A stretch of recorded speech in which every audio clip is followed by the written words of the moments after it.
सोलापुरातील माहिती अधिकारी कार्यकर्ता अनमोल केवटेची लातूर सोलापूर रोडवर हत्या करण्यात आली होती।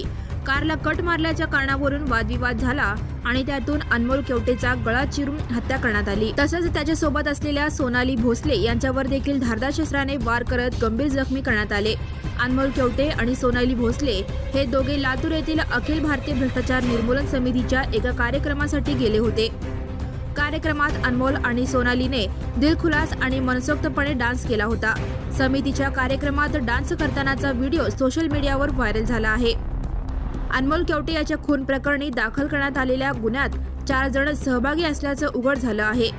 या घटनेतील आरोपी विष्णू मामडगे आणि त्याचा चुलत बंधू मंथन मामडगे हे दोघेही फरार असून पोलीस त्यांचा शोध घेत आहेत।